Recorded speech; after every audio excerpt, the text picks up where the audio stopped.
Boa noite, trabalhadores e trabalhadoras de Ouro Preto, da UFOP, do Sinasef, pessoal que está nos assistindo aí pelo Facebook do ASUFOP, pelas redes sociais do Sinasef, pelas outras redes sociais.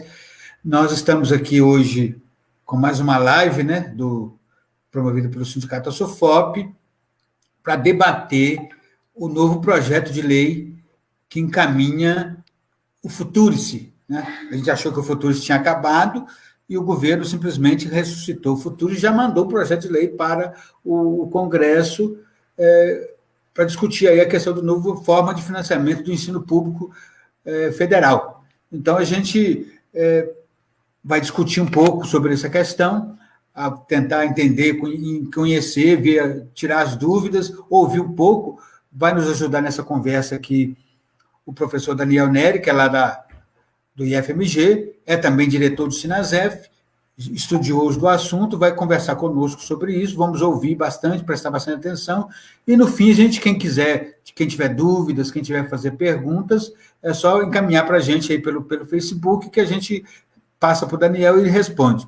Estarão conosco participando dessa live o Felipe, nosso vice-presidente do sindicato, o Vinícius, que é o diretor de imprensa e divulgação também do Sindicato SUFOP, e vamos aí conversar. A princípio, nós vamos ouvir o Daniel, depois, mais no fim, Felipe e Vinícius também participam do bate-papo aí, colocam também as suas opiniões, suas visões, tá bom? Então, vamos prestar bastante atenção, e após a fala do Daniel, a gente começa com as perguntas. Daniel, não sei se caiu, e está aí, ainda está, né? Não estou vendo a Daniel. A internet tem dessas dificuldades, né? De repente cai.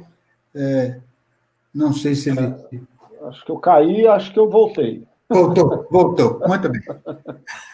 Muito bem, Daniel. Então, vamos passar para você, vamos deixar de papo furado, vamos direto para o Daniel, e depois da fala dele, a gente vai para as perguntas, tá bom? Com você, Daniel. Tá, João Sérgio, obrigado, boa noite, pessoal, boa noite, turma da SUFOP, pessoal todo da UFOP que está aí, pessoal do IFMG, galera que está nas redes sociais. Eu sou Daniel Nery, eu sou professor lá do IFMG, do Campus Ouro Preto, estou lá na direção do Sinasef, e, bom, agradeço muito o convite da SUFOP para vir aqui trocar algumas ideias com vocês, porque desde o ano passado a gente tem falado muito do Futurice, a gente tem visto as tentativas do governo de tentar colocar esse projeto na mesa, de tentar levar como um projeto de lei para dentro do parlamento, e foi exatamente por força das mobilizações que aconteceram, principalmente ao longo do segundo semestre do ano passado, que esse projeto recuou. Mas, como disse o Sérgio, ele recuou, mas ele está aí, né? Recuou em 3 oportunidades e agora ele está finalmente colocado como projeto. Bom, aconteceram algumas mudanças em relação aos projetos anteriores e o projeto, aliás, como projetos de lei em geral, eles têm muitas minúcias, né? Eles têm muitos detalhes e eu, na verdade, fiz uma opção para a gente fazer uma discussão menos técnica e mais política. Primeiro porque, de fato, a parte das leis, especificamente a parte da parte técnica de um projeto, não é muito meu forte, assim. Mas esse projeto tem algumas nuances que eu acho que vale a pena a gente destacar. Eu trouxe aqui, vou pedir ao César para colocar umas telas para a gente poder acompanhar, para não ficar só na palavra, né? E aí, bom, vou tentar não falar muito, vou ver se eu consigo aqui em 25, 30 minutos esgotar a abordagem que eu pretendo fazer, e depois a gente faz um bate-papo, se tiver dúvida. Se eu souber, viu, Sérgio, se eu puder responder, porque essa conjuntura está mudando muito rapidamente, né?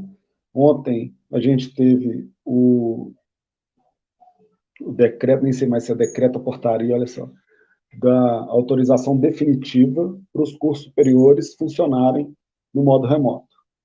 E hoje, também não consegui atualizar a notícia aí, não sei se a gente já perdeu essa pérola que era o nosso ministro da Educação.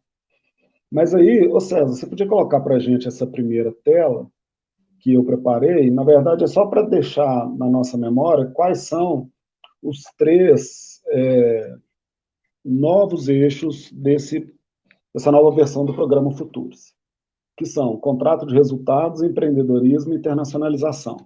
Bom, ninguém precisa ser conhecedor de leis, ou ninguém precisa tá por dentro de projetos educativos ou projetos ou LDB, ou como funciona a Universidade Brasileira, para saber que isso tem uma ligação com o mundo dos negócios, com o mundo do capital, né?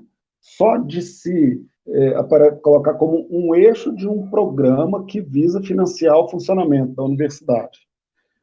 Como contrato de resultados, é lógico que a gente está vendo que eu estou falando de algo que é dos negócios, né? Que é algo que não é muito do campo da educação. Passa a primeira tela para mim, César, fazendo um favor.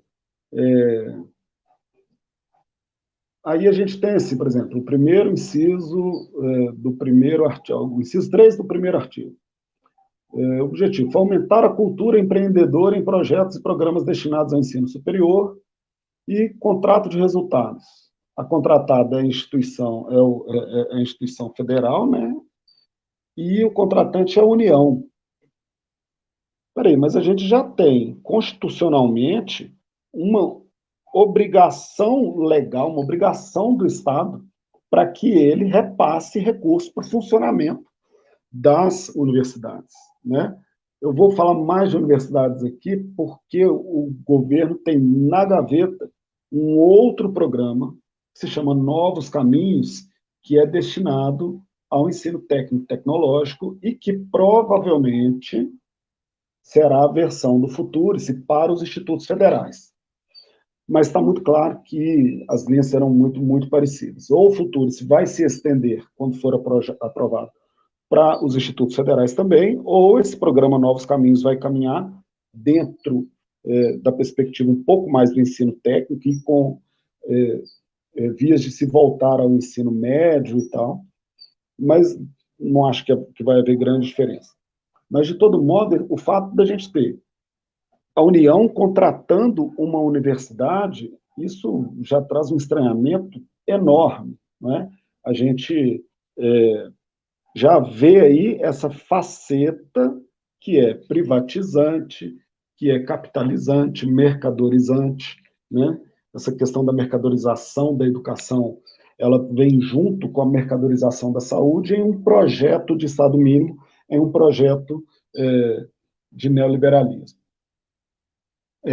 Fomentar a cultura empreendedora, esse negócio de cultura empreendedora é um negócio que a gente tinha que fazer assim, umas 10 lives separadas, para poder discutir cuidadosamente o que isso implica, o que isso significa. O que significa a gente ter o VAI, a propaganda da Globo, vamos ativar o empreendedorismo, né? O que significa a gente ter a uberização? O que significa eu transferir para o indivíduo a responsabilidade pelo seu sustento, pela busca do trabalho? Isso significa que o Estado, com todas as suas contradições do capitalismo, ele está abrindo mão, inclusive, de propiciar as condições mínimas de sobrevivência e de busca ao trabalho, de oferta ao trabalho. Bom, isso pode não ser uma coisa muito simples para mim, para a maioria, acredito, dos nossos ouvintes nesse momento, que cresceram numa cultura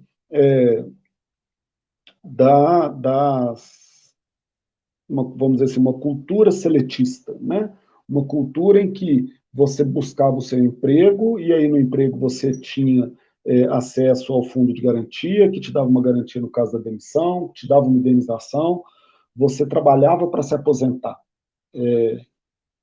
Eu tenho 47 anos, então eu me lembro muito claramente, meu pai se aposentou com 58 anos, eu acho. Eu me lembro como isso era uma vitória, assim, as pessoas trabalhavam para se aposentar. Agora, eu não mudo essa cultura. Eu não mudo essa cultura do dia para a noite.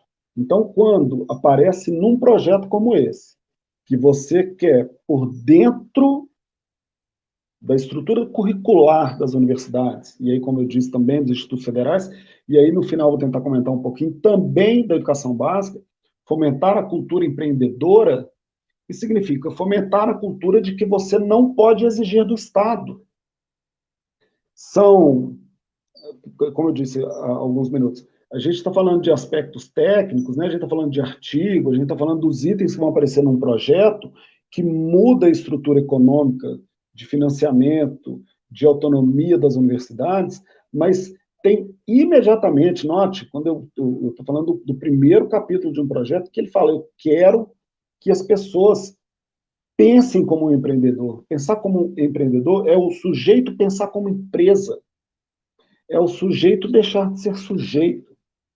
Então, isso é tão sério que a gente não discuta, não é só o projeto Futurice na universidade, é tão sério que a gente não discuta o empreendedorismo e como ele aparece com esse viés de meritocracia, com esse viés de sucesso, né? Com esse viés de possível, com o viés de que é tranquilo, e aí a propaganda da Globo ela é perversa, né?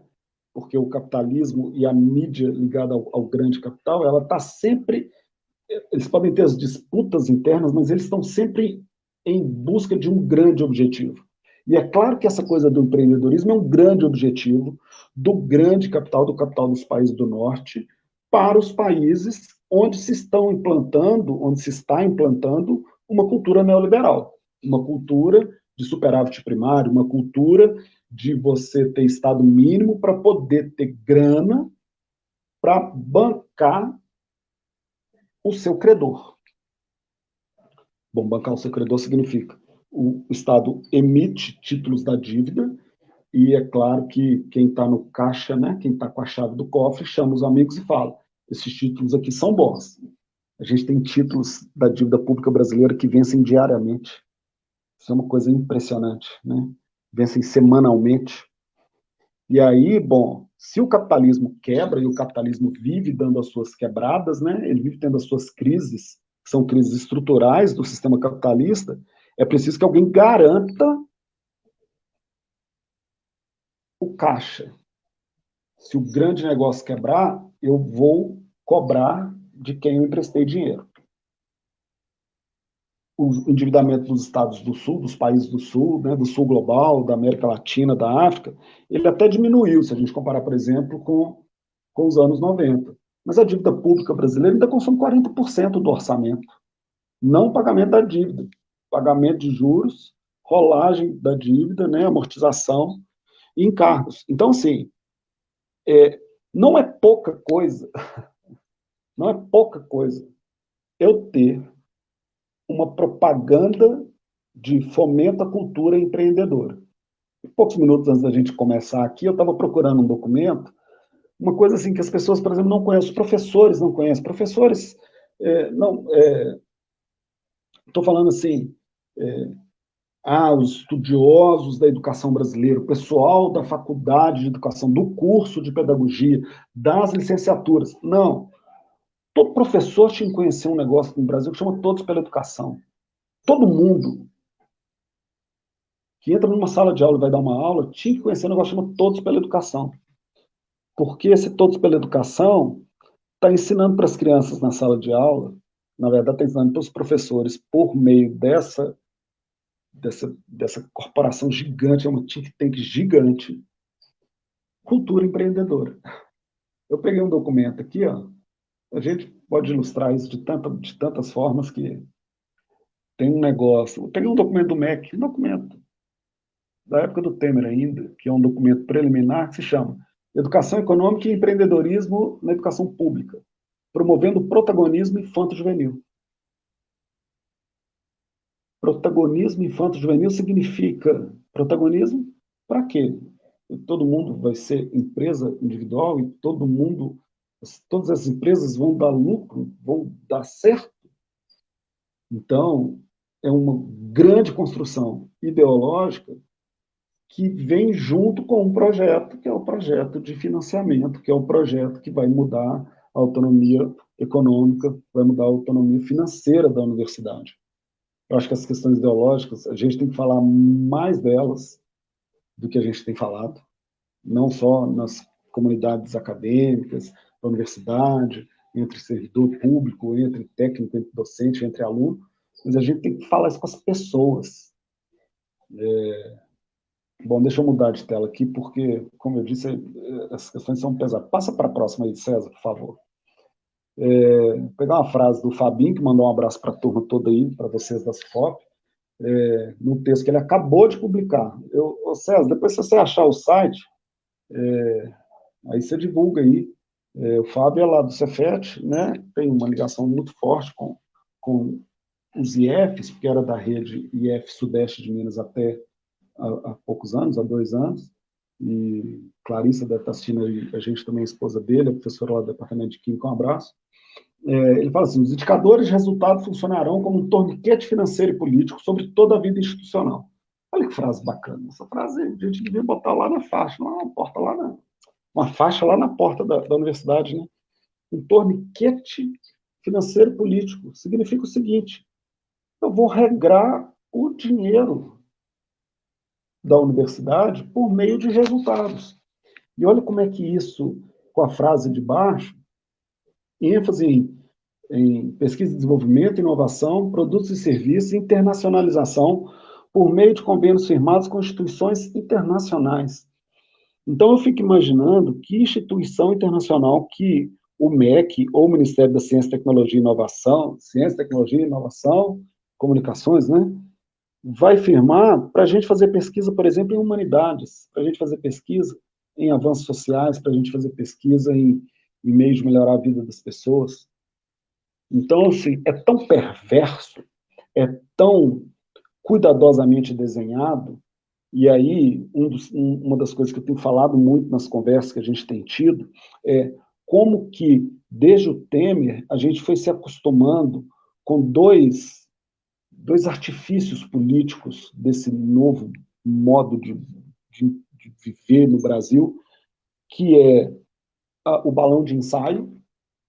Então, notem quantas vezes, só esse projeto é a 4ª versão, notem quantas vezes se soltou na mídia, se soltou nas redes sociais, se publicou a medida provisória e depois despublicou, quantas vezes eles colocaram verdadeiros trombolhos, né, artifícios legais bizarros para dizer que ia mudar a lei, ou que ia mudar o financiamento, ou que ia mudar um projeto, ou que ia cancelar um benefício, e depois eles voltavam atrás dependendo da nossa reação. Só que eles estão fazendo isso com tanta frequência que a gente está se cansando de reagir. Fora todas as dificuldades que a gente já encontra na mobilização da classe trabalhadora, no desestímulo, na demonização dos sindicatos. Quer dizer, são artifícios muito, muito bem pensados. E o outro trombolho, esse é mesmo um trambolho, são os bodes na sala. O próprio Futurice é um bode na sala. Ele vem como um projeto de lei com uma chance, eu diria, posso estar errado, hoje, pequena de passar no Congresso, porque o coronavírus enfraqueceu a base de apoio do Bolsonaro, né? Então, com a nossa resistência e as vitórias que a gente tem conseguido, eu acho que tem pouca chance de passar, mas a ideia fica. E aí vem um decreto, vem uma medida provisória, vem uma PEC, vem alguma coisa que a gente fala, mas nós barramos o Futurice.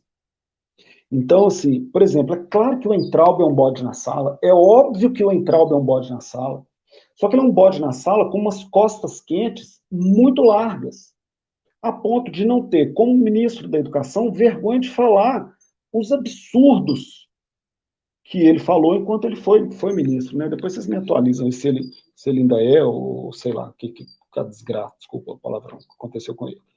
Mas, veja, quando o Ricardo Salles fala, gente, temos que aproveitar a pandemia para poder passar, ele chamou de normativas infralegais, né? Para passar abertura de licenciamento para garimpo na Amazônia. O tanto de medida que o Ministério do Meio Ambiente passou, algumas provocaram uma enorme reação e as outras por causa da tática do bode na sala. Então, assim, a gente tem que estudar o projeto. É claro que a gente tem que estudar o projeto. A gente tem que entender as ciladas, né? As ciladas que estão aí. Mas a gente tem que entender que tem um artifício maior, um plano, e é muito difícil dizer assim, as corporações, o grande capital, quem são elas? Quem são? É o Jorge Soros? É o Safra? Sabe? assim, mas que dá para ver, ainda que não haja pontas desamarradas, dá para ver que tem uma articulação. Passa para o próximo aí, César, por favor. Por exemplo, uma coisa que se manteve ao longo das 4 edições, né? Sempre há uma forma de você colocar a instituição como minoria num conselho gestor, né? Então, antes era com a organização social, eu tenho certeza que eles tiraram a organização social por causa do desastre que foi as OS no Rio de Janeiro, por exemplo, construindo 5, 6 hospitais de campanha que sequer vão entrar em uso, e 300, 350, 400 milhões de reais já foram desviados, sendo que as organizações sociais no Rio de Janeiro são um verdadeiro dreno de dinheiro. Eu li um estudo que, nos últimos 4 anos, as OS da saúde no Rio de Janeiro ficaram sem qualquer tipo de prestação de contas com 8 bilhões de reais. 8 bilhões de reais sem prestação de conta num serviço de saúde completamente precarizado como é na cidade do Rio de Janeiro e na Grande Rio.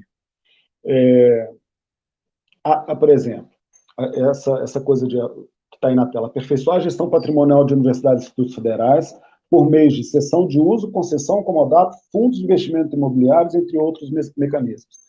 Isso dificilmente passa, isso viola gravemente a Constituição.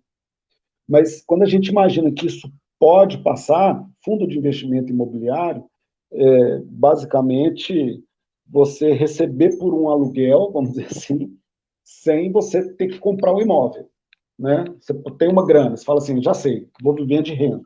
Aí você compra um imóvel, um apartamento, uma casa e tal, e aluga. Então você vai viver daquela renda.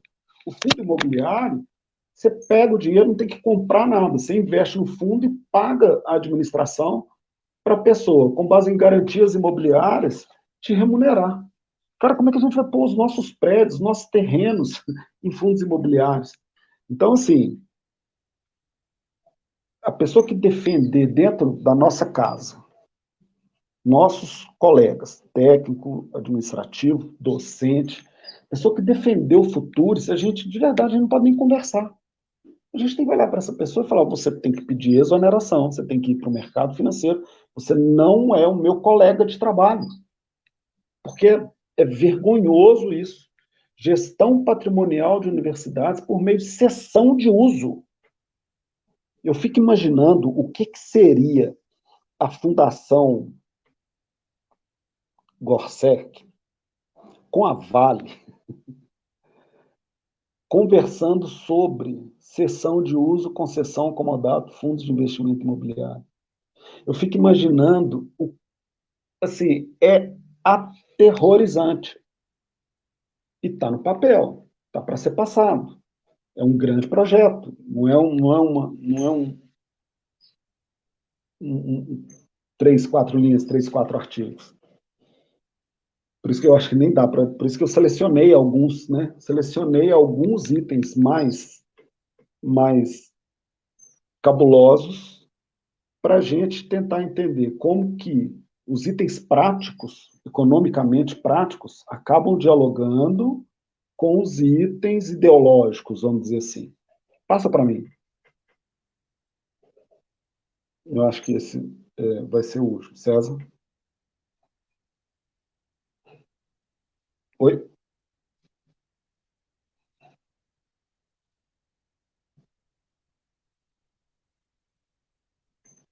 É, eu queria que o César passasse para o próximo. Isso. Eu voltei na questão da educação empreendedora, foi até bom.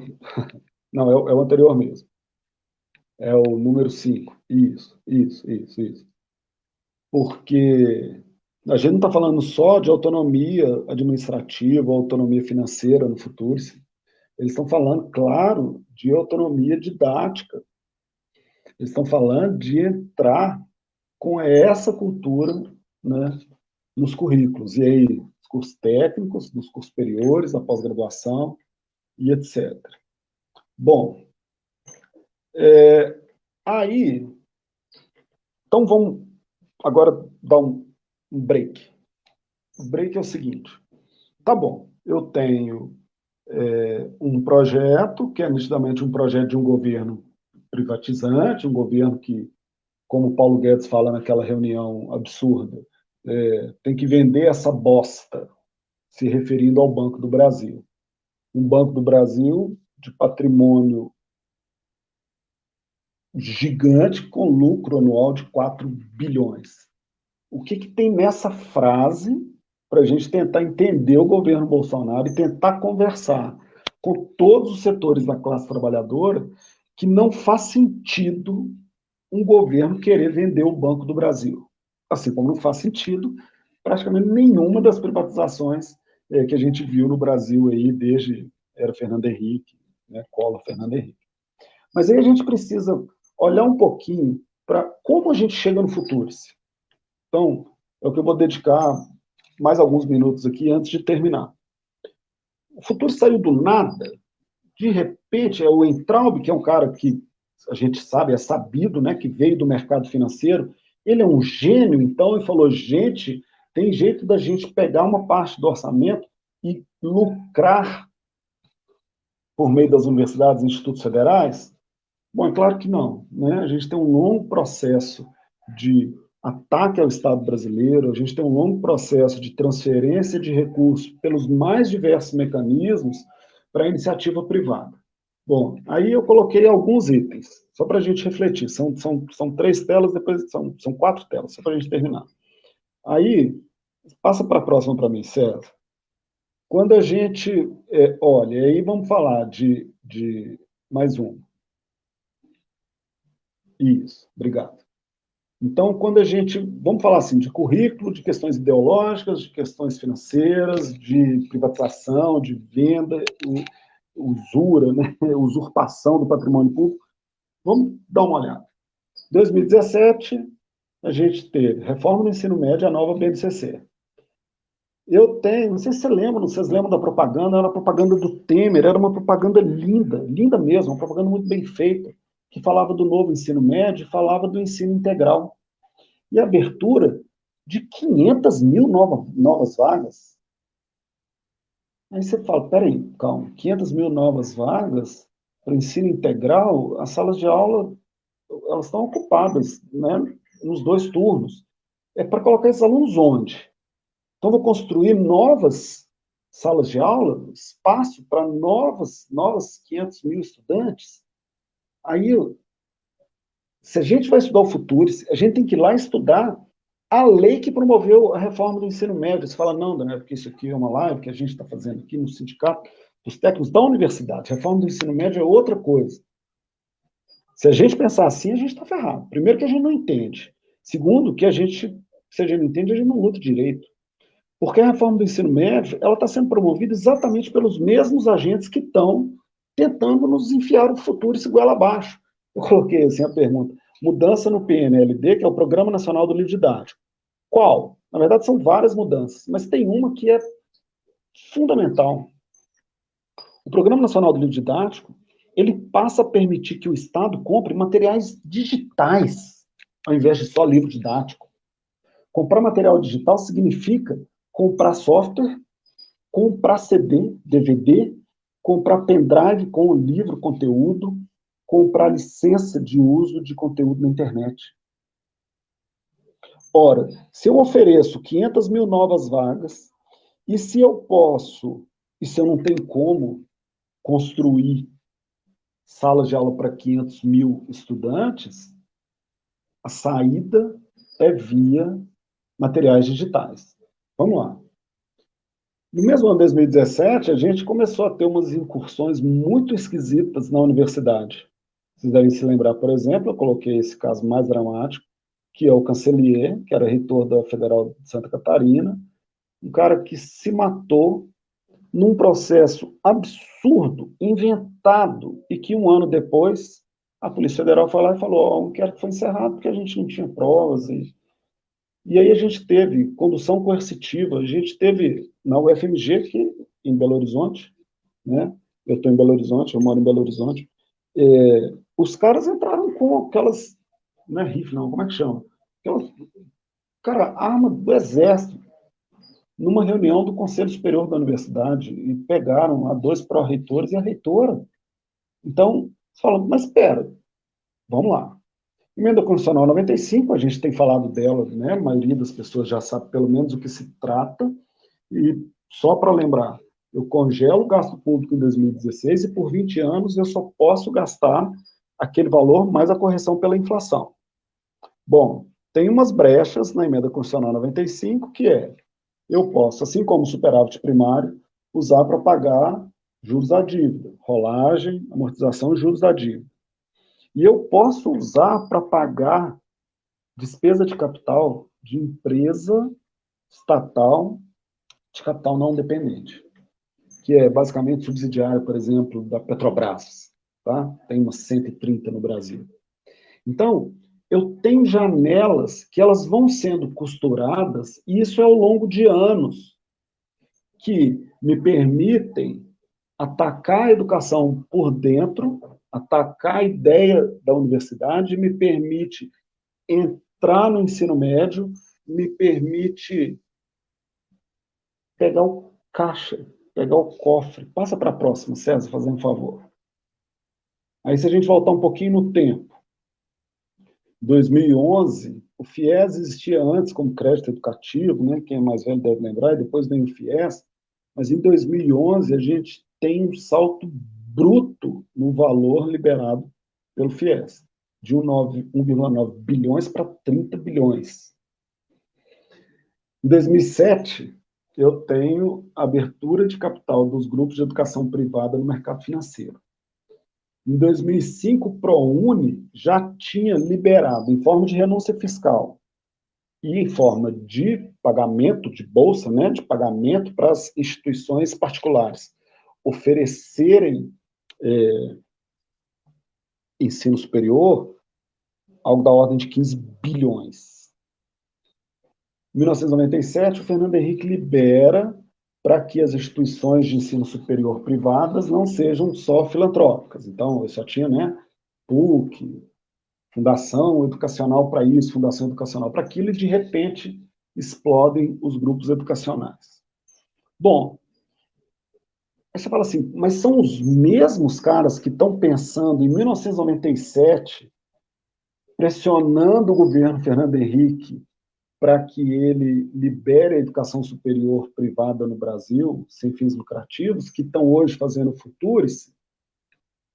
Bom, eu vou colocar dois pequenos textos aqui para começar a encerrar essa minha fala inicial.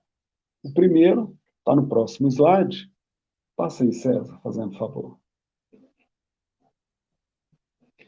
A gente não precisa nem ler, assim, a ideia não é trazer texto, não. A ideia é trazer termos. Eu sou muito ruim dessas coisas de apresentação, eu ia botar uns negritos e acabei me esquecendo. Mas tem termos aí, ó. A reforma do Estado, a reforma da Previdência, reforma fiscal. Reforma fiscal. Política de privatização de empresas estatais, redução orçamentária de gastos públicos nacionais, controle inflacionário. Política de facilitação de competitividade externa. Leia-se parar de produzir bem manufaturado e passar a exportar só commodity. Desregulamentação e regulamentação pela ótica privada. Leia-se você permitir licenciamento ambiental, tanto para garimpo na Amazônia, na terra indígena, quanto para fazer essas barragens que caem em cima das nossas cabeças e nos matam. Estabilidade das instituições bancárias, liberalização do fluxo de capitais, obtenção de superávit primário, que é essa coisa de fazer caixa para poder pagar juros à dívida, política de incentivo do setor privado, parece essa coisa do empreendedorismo, né? Flexibilização dos contratos de trabalho. Vocês concordam comigo que esses termos estão novos na nossa mente? São coisas que a gente está vendo acontecer no Estado brasileiro. Reforma trabalhista, por exemplo. Reforma da Previdência foi aprovada há 2 anos, trabalhista há 3 anos. Reforma trabalhista está sendo implementada ainda, né? Então, eu tenho cada vez mais trabalhadores precarizados. A reforma trabalhista afeta diretamente o nosso trabalho no ensino superior, porque as carreiras dos técnicos, por exemplo, né? A maioria das carreiras já foi extinta e a gente tem a terceirização irrestrita, de modo que dificilmente eu vou voltar nesse cenário a ter concursos públicos. Isso significa trabalhadores cada vez mais exaustos, menos trabalhadores, sem fazer o trabalho de mais pessoas. Bom, isso é um texto, tá? É um parágrafo de um lugar. Bota um segundo, César, fazendo um favor. Aí o segundo fala assim: as reformas de segunda geração englobam o aprofundamento da reforma do Estado, os serviços ofertados pelas instituições públicas, escolas, olha, nossa, e universidades, instituições do sistema de saúde. Dentre as reformas de segunda geração, destacamos a implementação dos acordos assinados com a Organização Mundial do Comércio. Acabamos de ver o Bolsonaro, no ano passado, assinando acordos que são péssimos para o Brasil. A adoção de códigos e normas financeiras internacionais, combate à corrupção, olha, intensificação da flexibilização dos contratos de trabalho, intensificação da flexibilização. Já foi flexibilizado, e numa segunda geração eu reforço essa flexibilização. Construção de uma rede de segurança social e redução da pobreza. Bom, para terminar, esses dois últimos textos que eu coloquei, fala assim, é algum jornal do Brasil contando como que estão sendo implantadas as reformas dos últimos 2, 3 anos, sei lá, 48 meses, 36 meses. Não, esses são textos que saem de um negócio massa demais que aconteceu nos Estados Unidos, chamado Consenso de Washington, que é basicamente um encontro de grandes capitalistas mundiais olhando para os países que tinham grande dívida externa e pensando, a nossa capacidade de aumentar lucro no mundo desenvolvido está acabando. A gente precisa expandir os negócios. Mas a gente só consegue expandir os negócios se a gente impor aos estados que têm grande dívida pública um processo de adequação às nossas normas. Os caras estavam escrevendo isso em 1999. Os caras estão contando, perdão, 1989. Os caras estão contando para a gente o que eles vão fazer com a gente. E fizeram. E estão fazendo. Está aí, ó, o projeto Futuris. Ao longo das 2 últimas décadas, o que aconteceu é que a gente ficou lutando contra a privatização da Vale. Fomos lá, tentamos de toda forma, perdemos. Lutamos contra a privatização da Petrobras. Eu lembro do Itamar falando que ia botar os tanques da PM para derrubar a barragem de Furnas. Vocês lembram disso? Para não privatizar Furnas, né? Fernando Henrique queria privatizar Furnas. As nossas lutas conseguiram barrar uma parte das privatizações, mas os caras eles estão com o pacote debaixo do braço. Eles olham para o terceiro mundo, eles olham para os países do sul global, eles olham para a América Latina, para a África e para a Índia, Bangladesh, eles olham para esse país e falam, a gente tem que expandir os nossos negócios lá, e isso precisa ser feito com a conivência das pessoas. Então eu preciso de pessoas que adorem o capitalismo para que elas não lutem contra isso. Bom, a cultura de adoração ao capitalismo também dá umas 10 lives. Cultura de adoração capitalista presente na fala de qualquer pessoa que você bater na rua, você fala, olha, o capitalismo está indo mal. A pessoa fala, mas é o único jeito. É ruim com o capitalismo, pior sem o capitalismo. Vocês viram o que aconteceu na Rússia. Nossa, Cuba, nota, todo mundo passando fome e eles matam os viados. Né? Não, e a China? China. Então, a gente, ideologicamente, em termos de mídia, parece que é só o capitalismo. Quando eu olho para os currículos, eles estão colocando lá para as crianças. Eles estão colocando para os estudantes das universidades. Tem que ser empreendedor. O Uber é que é legal. Você não tem chefe, você não tem patrão. Você faz o seu horário. E as pessoas não conseguem sobreviver. As pessoas trabalham abaixo do valor mínimo para garantir a sua subsistência diária. Quero terminar dizendo que o projeto Futuris é muito mais do que um projeto de lei que tira a autonomia financeira, que tira a autonomia acadêmica, didática, pedagógica da universidade.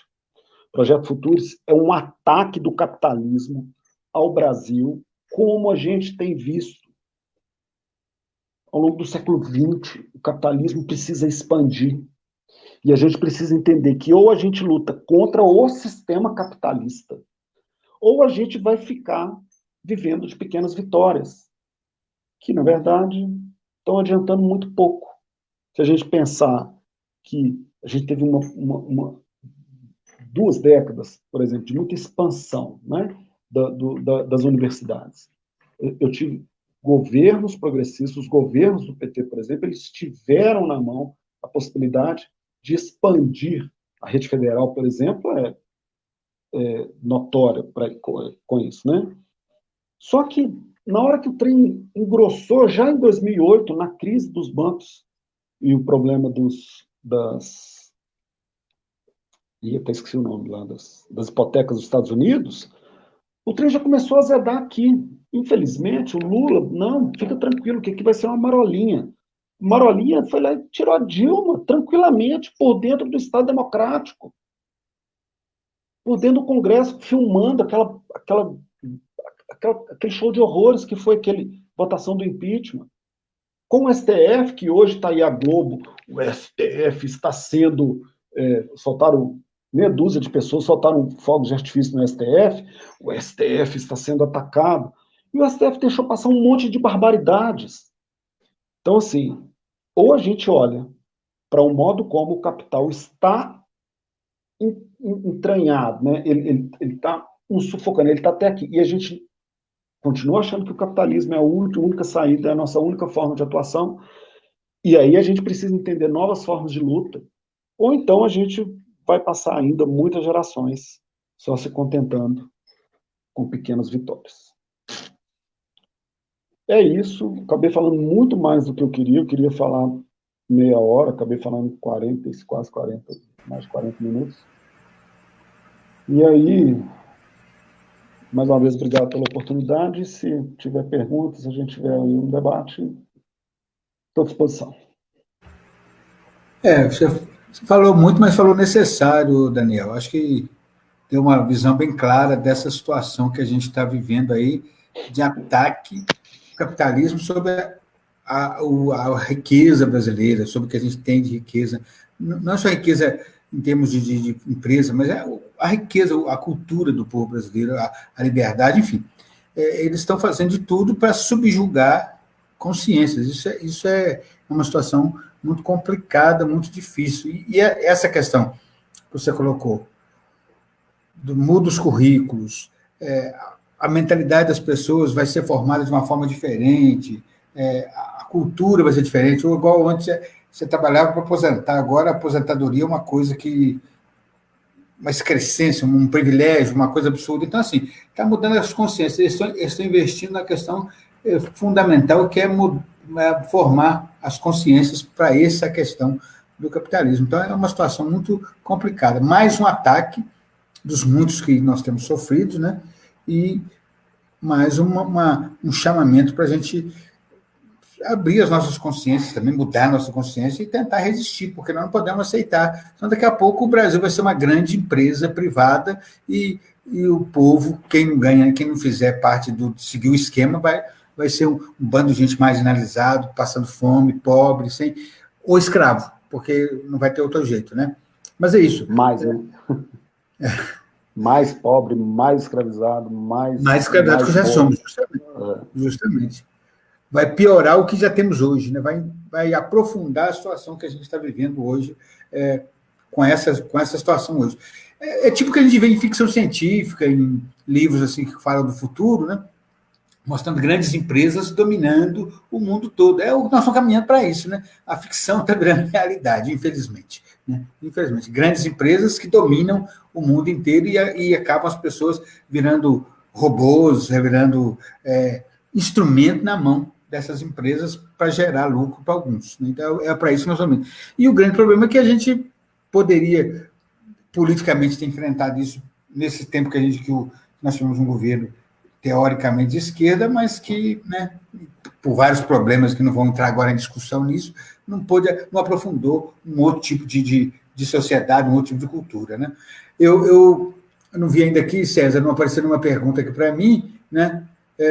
Eu vou abrir para o Felipe e o Vinícius quiserem fazer alguma pergunta, algum comentário, passar para o Daniel, porque a gente vai interagindo aí, até ver se aparece alguém para perguntar, né? Porque é uma situação extremamente complicada que a gente precisa debater profundamente. Felipe, você quer perguntar, Felipe? Pode falar.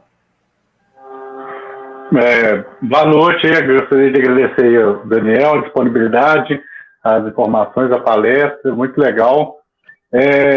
Como ele já falou e conseguiu perceber, esse futuro você faz parte de um projeto maior, né? Que ele é privatista e não é de hoje. Esse projeto também a gente pode perceber que ele não é novo, né? Ele teve algumas alterações, mas ele, a princípio, ele foi recusado por praticamente unanimidade entre as universidades, né? Como o Daniel bem falou, quem defende o futuro, a gente tem que ver isso, ver quem são nossos colegas que defendem o futuro, porque eu tenho um entendimento muito, muito difuso do que é esse projeto, ou então eles realmente estão no lugar errado, eles estão querendo o oposto do que a universidade pública, o serviço público, ele tem a oferecer, né? E cada vez mais, né, esse governo, a gente vê que ele está querendo o Estado mínimo, diminuindo mesmo a participação e transferindo para o indivíduo as responsabilidades, né? O Estado está cada vez se afastando e deixando para o indivíduo as responsabilidades. É isso.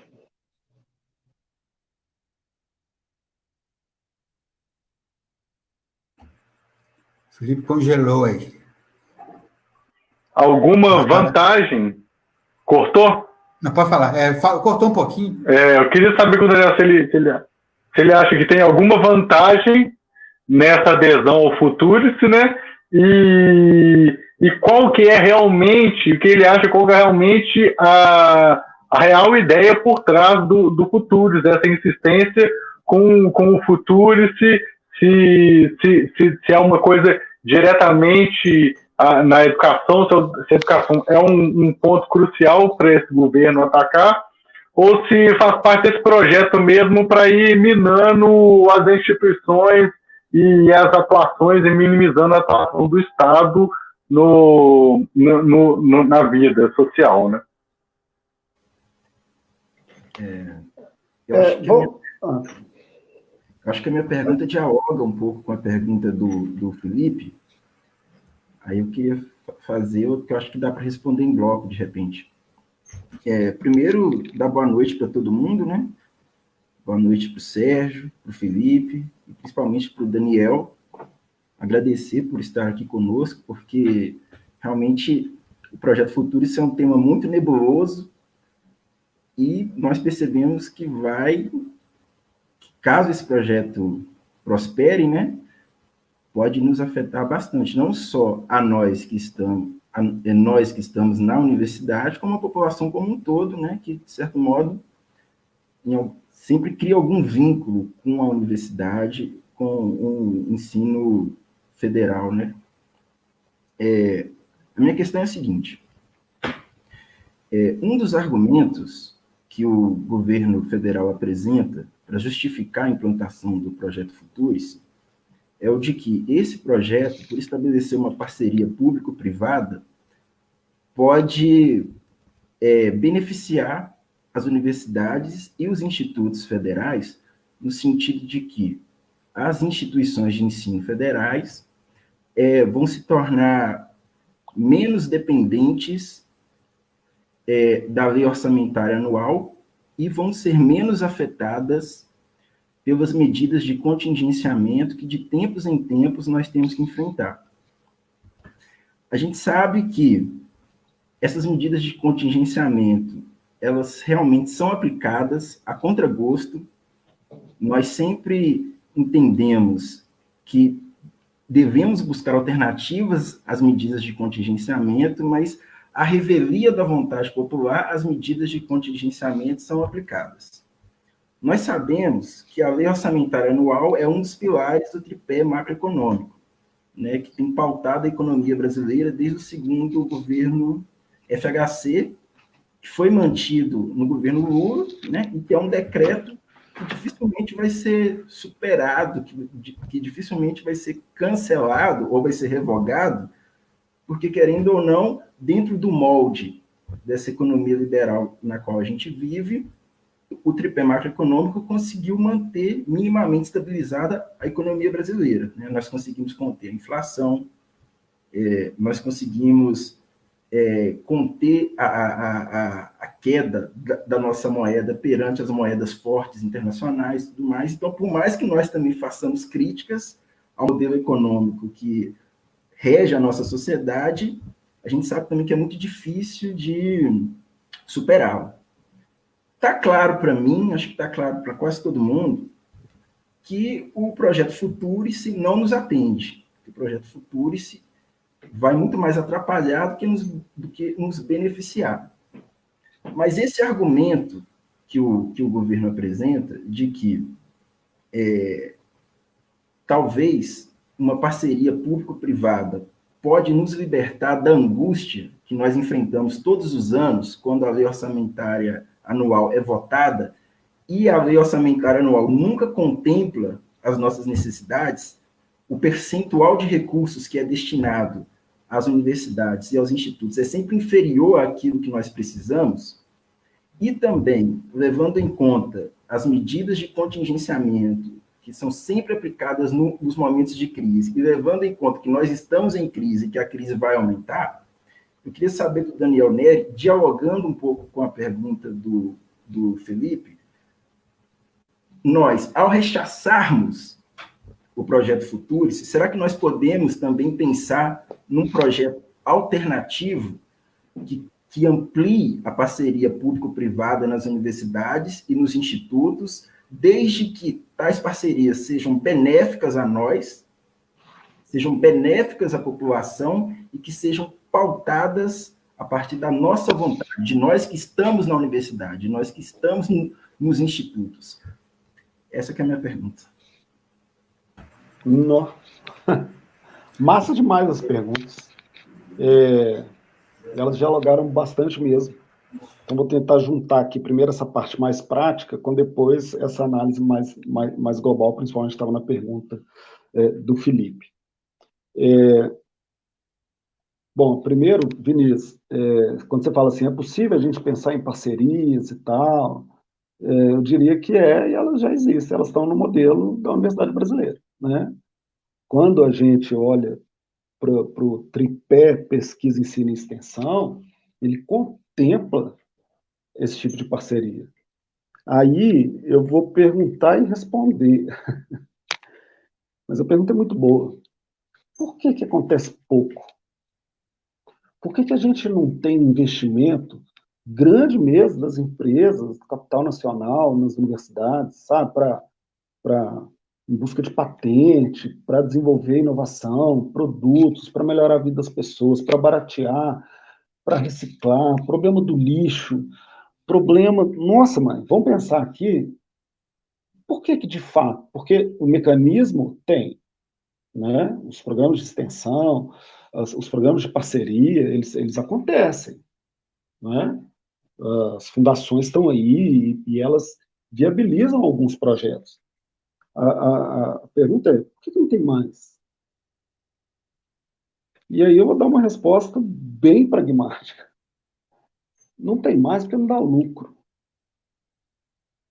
Um país que teve o seu parque industrial, eu não vou saber falar um número agora e não vou colar da internet também não, mas é algo assim, nos últimos, depois do tal milagre econômico lá da ditadura, o parque industrial brasileiro deve ter diminuído assim, uns 30%, uns 40%. É o fenômeno que alguns pensadores chamam de desindustrialização. No sentido tecnológico, é desindustrialização mesmo. No sentido da classe trabalhadora, não é. Né? Assim, mas a questão é, por que está desindustrializando?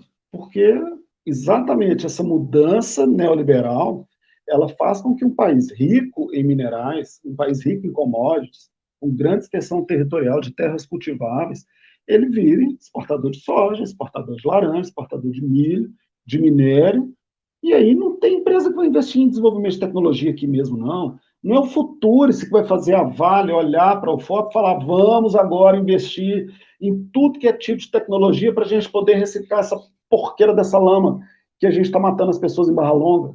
Matando as pessoas. Estão matando as pessoas em Barra Longa. Sabe por quê? Porque eles pegaram os bloquetes feitos com a lama e pavimentaram as ruas que foram derrubadas. Sabe por que a Vale não investe? Porque ela não quer, porque não dá lucro. Isso é uma ótica do lucro máximo do capitalismo. Então, eu acho que a gente pode buscar os modelos, mas eles já existem. Eles só não entram em operação porque o capitalista brasileiro é uma burguesia subordinada ao capital internacional e ela não investe. Vocês entendem? Vou dar um exemplo dessa semana. IFMG Campus Piuí.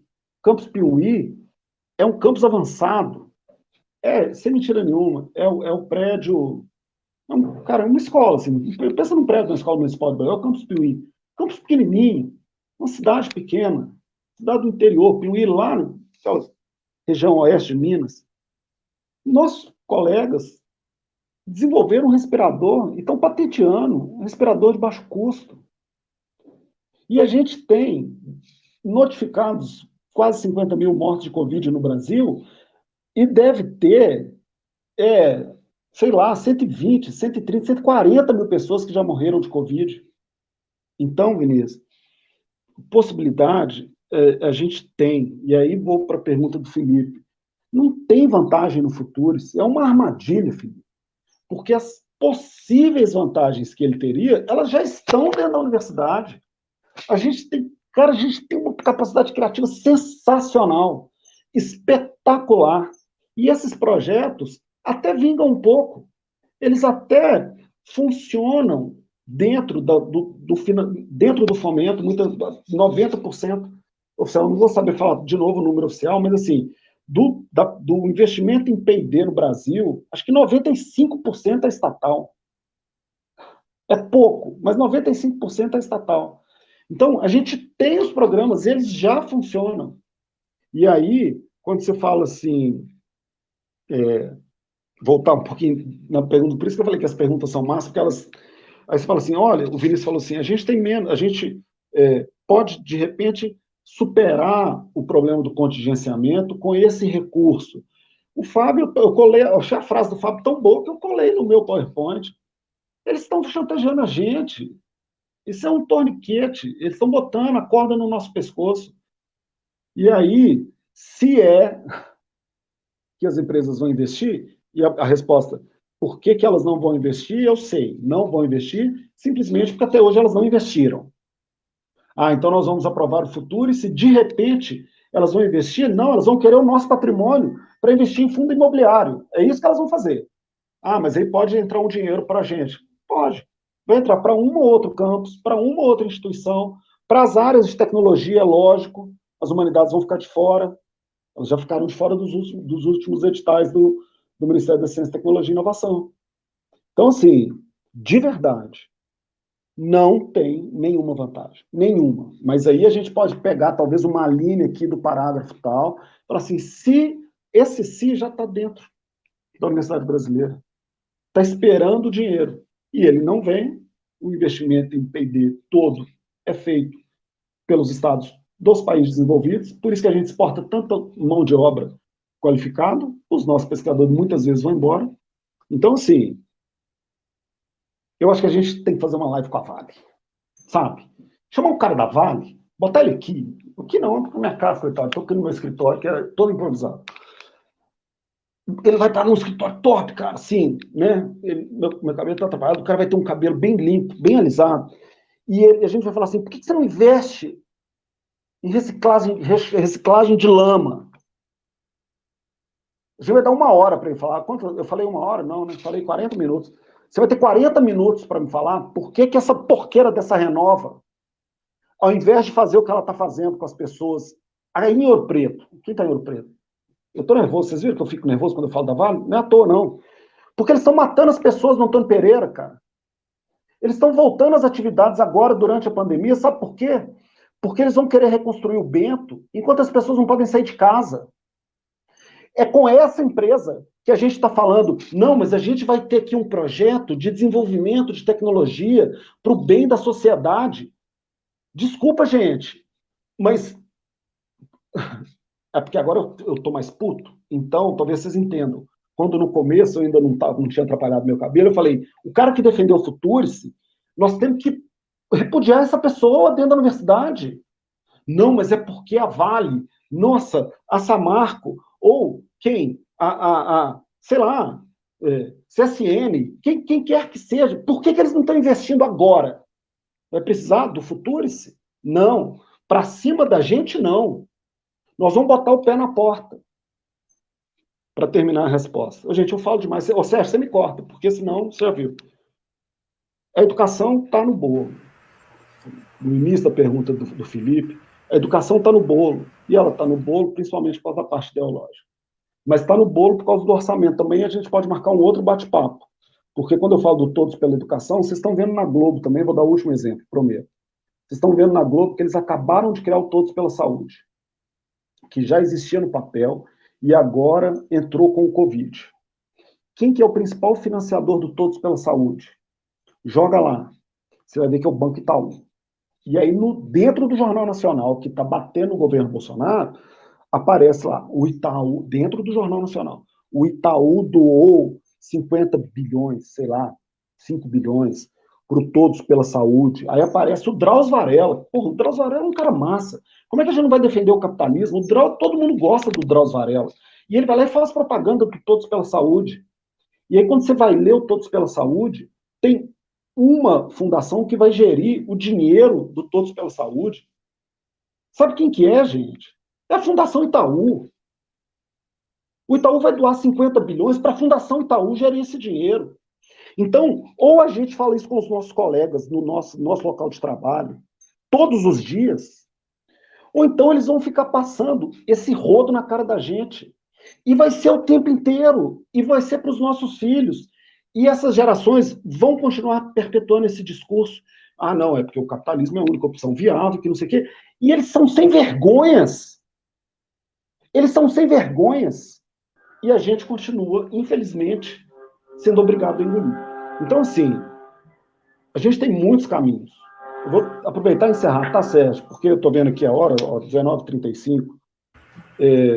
A gente tem muitos caminhos para a luta. Esses caminhos vão desde a rua, que a gente está sendo obrigado a ir para a rua no meio da pandemia. Eles vão pelas redes sociais por um caminho que ainda é completamente obscuro, porque a direita e a extrema-direita consegue dar recados esdrúxulos em 15 segundos e a gente precisa de lives de 1 hora para tentar falar quase o mínimo, quase o óbvio. Então é foda. Aí a gente ouve dos nossos companheiros assim, companheiros que eu estou falando, companheiro do sindicato, de trabalho, colegas de trabalho, todo mundo. Ah, mas ninguém lê mais nada hoje, ninguém lê texto. Ah, vídeo de mais de 5 minutos, nossa senhora, Deus me livre. Ah, ninguém ouve. Então, assim, nós temos um desafio gigante. Só que esse desafio é do tamanho da pernada que eles estão dando na gente. Com esses discursos, que eu diria que são muito bem construídos, mas eles são toscos, porque a cortina é fininha, sim. É muito legal. Eu quero perguntar para o cara da... Vocês vão me chamar. Eu vou perguntar, por que vocês não estão investindo em reciclagem da lama agora, hoje, nesse momento? Aí a gente vai usar essa resposta para defender o futuro. Beleza? Bom, se tiver mais alguma pergunta, eu estou à disposição. Só estou falando porque eu estou encerrando, porque eu falo demais. Eu tenho, porque, pô, tem uma camada assim, Desculpa, gente. Eu tenho mais uma pergunta. Eu posso também? Faça aí, Felipe. Eu posso fazer a pergunta? Vamos lá. Eu estou aí. Pode fazer isso. Fica à vontade. Faço depois de você. Faça, Felipe. Dialogando com a pergunta que foi feita aqui no site, foi uma sugestão, o Fabiano ele falou da questão da crítica e de sugestão de uma alternativa ao Futurice, né? Um dos discursos do governo que eu considero que que é uma falácia clara, é que o Futurice ele aumentaria a autonomia universitária, o que a gente sabe que não é uma verdade, porque, na verdade, os investimentos vão ser onde tiver retorno, e muitas vezes as áreas de humanas que não têm um retorno imediato, eles vão ser prejudicados, então a universidade não vai ter muito o que escolher, né? Várias universidades, pelo que eu apurei e pude verificar, reclamaram que a questão do futuro, se ele não era necessário, que o que era necessário mesmo seria uma readequação das normas vigentes da universidade que pudesse flexibilizar para que a universidade pudesse ter mais autonomia para captar recursos de onde ela achasse interessante. Eu queria saber se você acha que isso poderia ser uma alternativa a esse projeto Futuros para a gente poder sobrepor esse projeto e tirar ele de uma vez de pauta, apresentando um outro projeto que fosse mais do interesse das universidades e mais ligado a quem está aqui, para que conhece realmente o que precisa ser feito, não uma imposição do MEC, que a gente sabe muito bem que está mais para desestruturar as universidades do que para dar mais autonomia a elas, né? Beleza.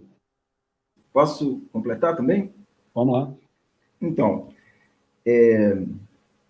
achei bem legal isso aí, cara, que você falou, que já existem, né, as parcerias público-privadas.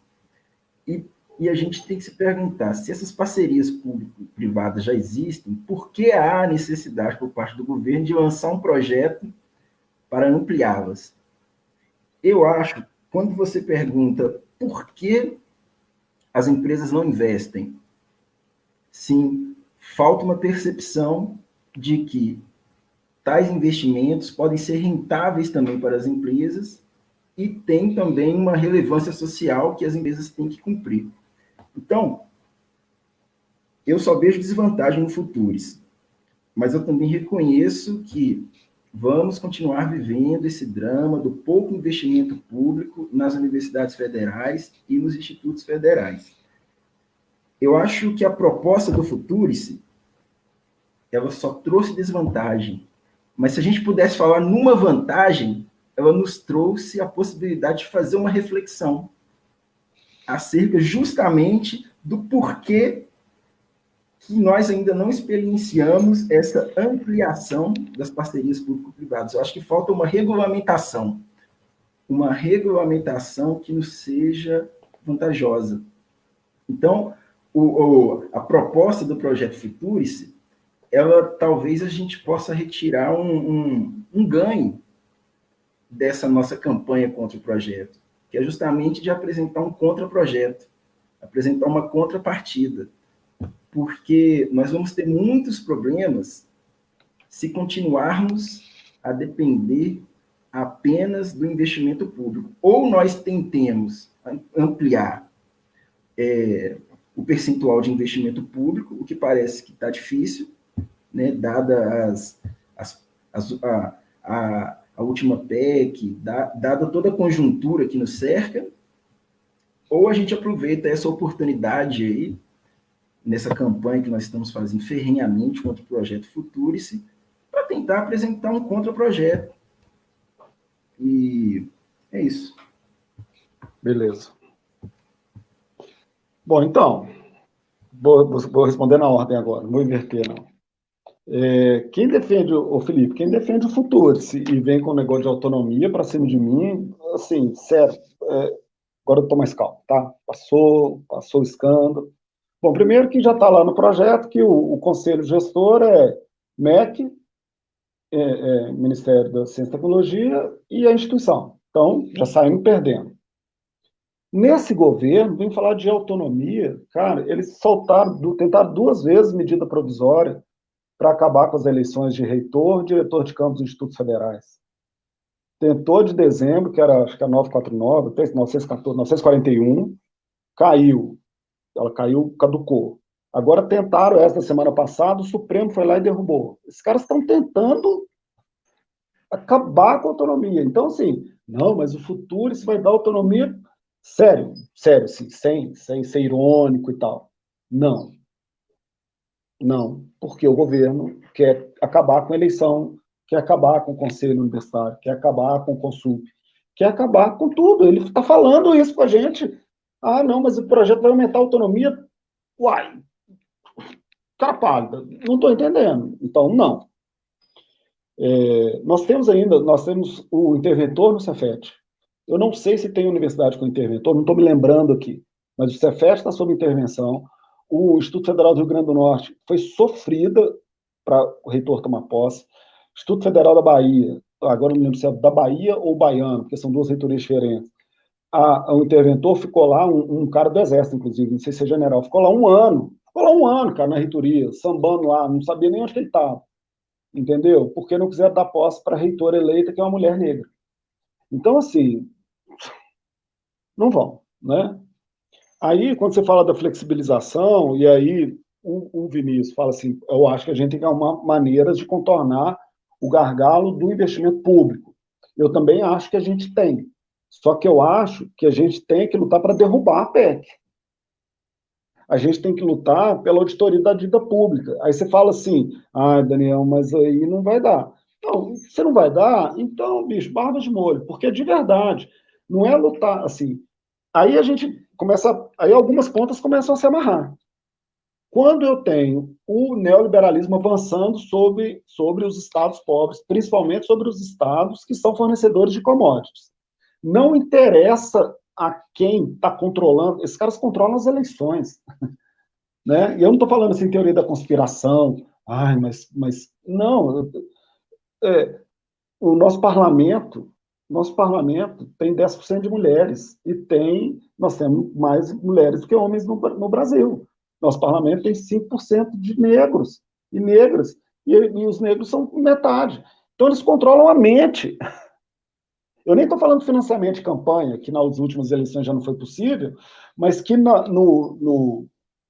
eleições de 2014, a Vale, eu adoro falar da Vale quando eu estou em Ouro Preto, falando para Ouro Preto, a Vale, ela bancou a campanha a presidente de todos os partidos, de todo mundo, do Aécio, da Dilma e da Marina, e do Meirelles, chama o Meirelles, vocês lembram da campanha? Esses caras bancam todo mundo. Então, assim, tem a força do capitalismo sobre o Estado não é uma coisa que a gente consegue pegar, mas ela está aí, ela está posta. Então, a gente fez pressão na rua o ano passado, a gente conseguiu reverter o contingenciamento. E ele era grave, e ele ferrou com muito projeto. E eu me lembro, por exemplo, no IFMG, da galera do setor de projetos lá, trabalhando até meia-noite da última virada antes do Réveillon, para poder fechar o último pregão lá, o último, não lembro, não sei direito, eu sei porque eu sou para poder gastar o dinheiro. Então o cara contingencia e depois libera e fala, não, tudo que foi prometido foi liberado. Ele fala que ele cumpriu a LDO e ferrou com um monte de projeto, um monte de aluno ficou sem bolsa. Então, assim, eu acho que é chantagem, Luiz, de verdade. É chantagem barata. Essa coisa do caixa, por isso que eu falo, a cortina é fininha. Eu só uso essa expressão, tenho falado isso direto. Eles botam uma cortina de fumaça, mas é uma cortina de fumaça, é só porque a gente já foi domesticado, convencido, a gente foi dobrado, tá? Ao longo de anos da indústria cultural capitalista, que fala que só o capitalismo é que tem jeito, de cinema norte-americano, as novelas da Globo, etc. Por que é fininha? Porque tem no Google, você bota no Google assim, reservas nacionais. Aí aparece quanto que tem de dinheiro no caixa do Banco Central. Aí tem lá 4 trilhões tem de dinheiro de reserva para a gente manter a economia estável. Aí o Paulo Guedes é um cara todo pá, né? Ele fala assim, opa, emergencial. A primeira medida dele foi liberar dinheiro para os bancos. Aí foi lá e liberou em forma de crédito, em forma de título da dívida, em forma de papel moeda, de moeda estrangeira, 1,2 tri. A condição era para os caras emprestarem dinheiro para os pequenos e médios empresários, porque o auxílio emergencial só viria para quem tivesse lá no cadastro único, desempregado, etc., do Bolsa Família, parará e tal. O que aconteceu? Os bancos falaram, Paulo Guedes, meu amigo, prestar nem um centavo, continuaram mantendo as mesmas exigências de garantia. Um monte de microempresário, pequeno empresário que a gente vê aí nas redes sociais falando mal da quarentena, que não sei o que é complô da China. Fica tudo chupando dedo, porque os banqueiros foram investir onde dá mais lucro. Então, assim, dinheiro tem. Dinheiro tinha para, no primeiro dia da pandemia de quarentena, faz a conta de 100 milhões de pessoas para receber o auxílio. Mantém os R$600. Mantém os R$600, dá 60 bi, cara. 60 bi por 3 meses dá 180 bi. 180 bi é 10% mais 5%. Então é 15% do que eles soltaram na mão dos bancos, na lata. Então não tem falta de dinheiro. Tem um discurso fajuto de que precisa do Estado mínimo, que precisa do tal. Por isso que eu estou falando, gente, precisa de várias lives. Inclusive, tem assuntos que, para aprofundar, eu nem sirvo, assim, digo de verdade, porque é muita coisa para estudar, muita coisa para a gente botar na cachola. O tal do superávit primário. Tem anos que a gente ouve isso, o tripé macroeconômico que você falou, isso é discurso do capital que quer impor Estado mínimo. Aí você fala, precisamos de superávit primário. Superávit primário, cara, se eu estou gastando dinheiro para as pessoas ficarem vivas com saúde, eu não posso colocar isso como gasto. Você entende? Então tem, sabe, toda essa narrativa que a gente tem que lutar contra, e a gente tem que lutar. Bom, aí voltamos pelos caminhos que a gente tiver, e é uma luta de todo dia, toda hora.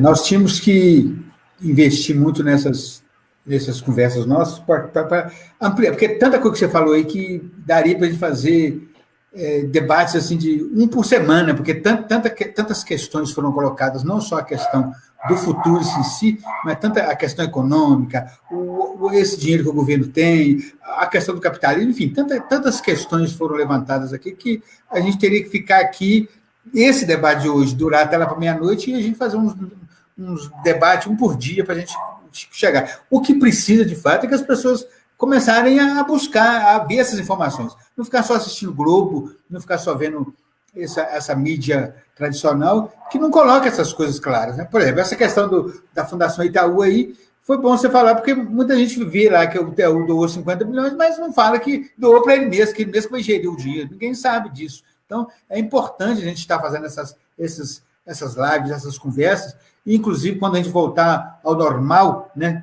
acabar com o isolamento social, fazer mais debates, tanto na universidade, quanto lá no IF, com outras, abrir isso para outras pessoas, para que todo mundo tenha consciência disso, porque só isso que vai mudar, criar na cabeça das pessoas a condição de luta. Nós precisamos lutar para poder nos mantermos humanos, porque o que vai vir por aí vai nos desumanizar, né? É o que a gente vê, é o que o capital pretende, né?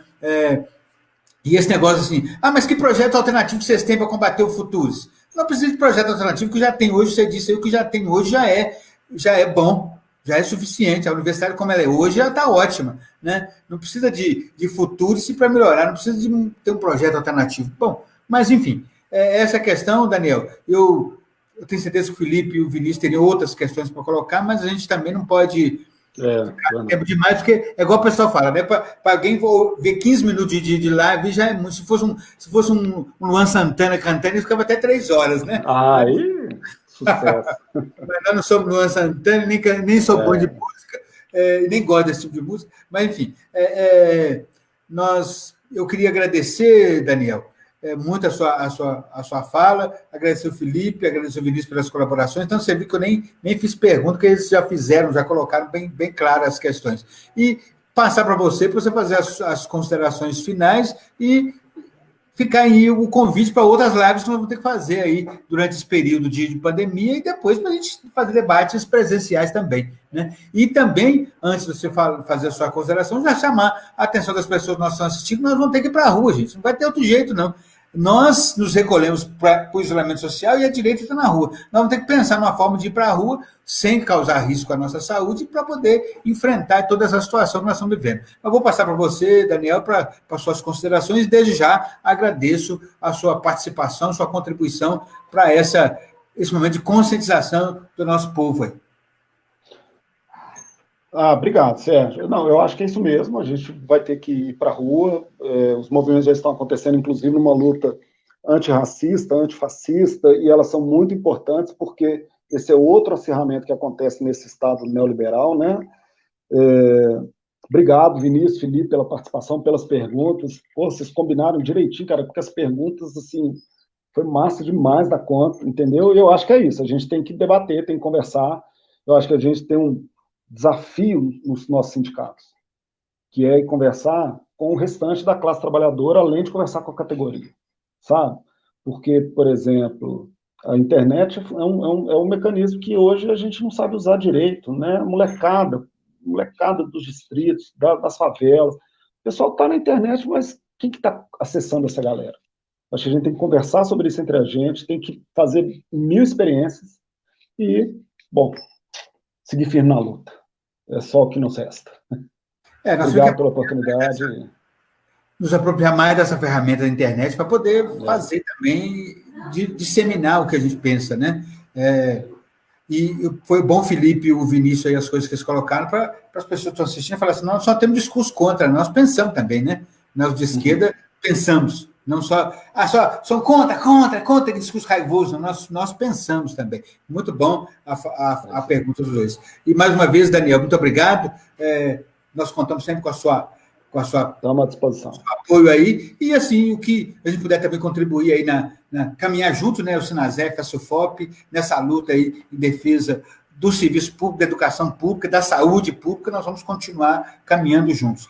Felipe, Vinícius, obrigado, vocês participaram, obrigado aí pela participação de vocês, e a gente até, vou combinar aí mais uma próxima live, logo, para a gente mais assuntos para a gente debater, mais coisas para a gente buscar consideração. Obrigado a todos, obrigado ao pessoal que participou aí, que esteve conosco. Divulguem aí, compartilhem essa live para as outras pessoas, porque isso é importante, o que foi falado aqui para a formação da consciência do povo brasileiro. Obrigado, gente. Boa noite para todo mundo.